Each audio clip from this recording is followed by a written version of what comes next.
آپ تو صرف فیصلہ کر رہے تھے نا جو ظاہر نظر آ رہا تھا، لیکن اللہ تعالیٰ نے آپ کو کتاب اور حکمت میں سے سکھا دیا یہ بات کہ ایسا نہیں ہے، یہ چور کوئی اور ہے اور الزام کسی اور پہ دیا جا رہا ہے۔ تو یہ اللہ کا فضل تھا بہت بڑا، جو اللہ نے آپ کو صحیح فیصلے کی توفیق دی۔ یہ اللہ اپنے نبی پاک صلی اللہ علیہ وسلم کو کہہ رہے ہیں، تو صحیح فیصلے کی توفیق بہت بہت بڑی نعمت ہے، بہت بڑی اللہ کی نعمت ہے کہ انسان حقائق کو جان کر فیصلہ کر سکتے۔ یہ قاضی کی جو کرسی ہے نا، یہ کوئی اتنی آسان نہیں ہے۔ آپ صلی اللہ علیہ وسلم نے فرمایا کہ جس قاضی نے بالکل حقائق کو دیکھ کر جتنی اس کی سمجھ بوجھ تھی اس کے مطابق فیصلہ کیا، اگرچہ وہ فیصلہ غلط تھا لیکن وہ مطلب باعث نہیں تھا، دانستہ نہیں کر رہا تھا، انجانے میں تھا، اس کو مطلب پتہ نہیں چلا، کچھ حقائق اس کے سامنے نہ آ سکے، وہ جتنی کوشش کر سکا اس نے اتنی کوشش کر دی تو اس کو ایک درجہ ملے گا۔ لیکن جس نے 100% صحیح کیا اس کا درجہ بہت بلند ہے۔ تو اس سے ہمیں کیا پتا چلتا ہے؟ قاضی کی کرسی اتنی آسان نہیں ہے، یہ بیٹھنا بہت آسان ہے، مراحت لینا بہت آسان ہے، اس کی پوچھ کتنی ہے یہ تو پھر اوپر جا کے پتا چلے گا۔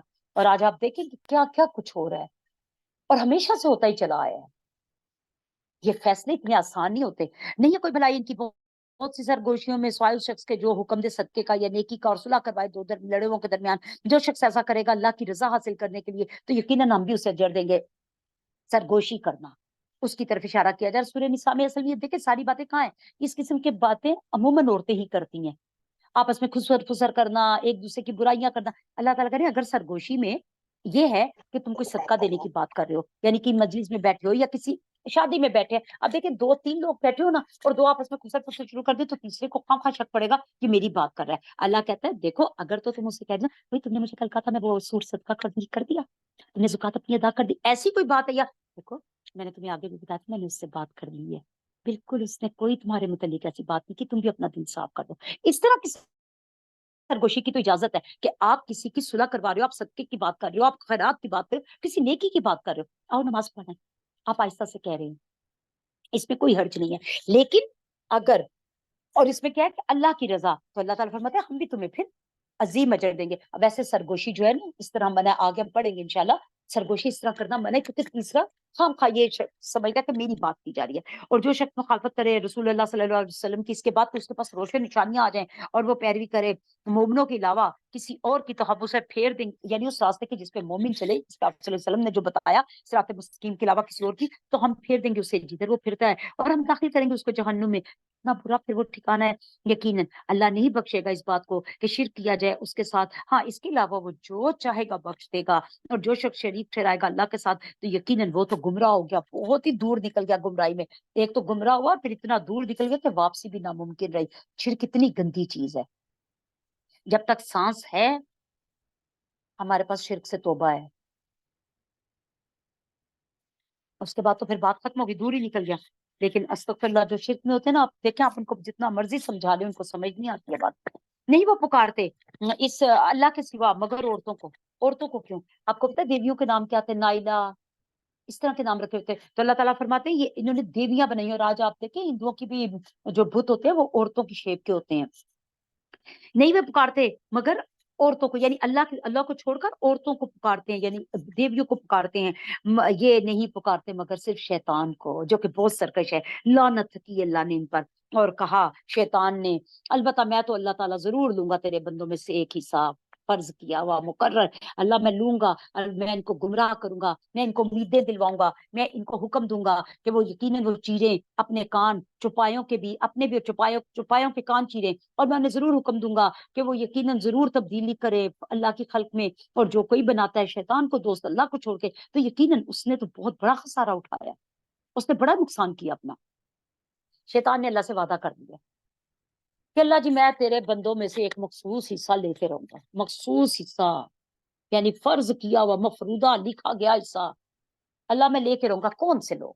جن کے لیے سورہ بقرہ میں آیا تھا کہ میری آئے گی، آدم اب نیچے اتر جاؤ حوا کے ساتھ، آئے گی میری ہدایت، تم میں سے جو کوئی پیروی کرے گا اسے تمہیں ہدایت دوں گا، اور جو اس کے خلاف کرے گا وہ کدھر جائے گا؟ وہ یہ مفروضہ ہے، وہ جو اس کے خلاف کرے گا قرآن اور سنت کے، اس کی اللہ اور اس کے رسول کی اطاعت نہیں کرے گا، ان کی بات نہیں سنے گا، اس طرف نہیں آئے گا، لا الہ الا اللہ محمد رسول اللہ کا اقرار نہیں کرے گا، وہ کیا ہے؟ مفروضہ، کیونکہ اللہ نے عبادکا میں کہا ہے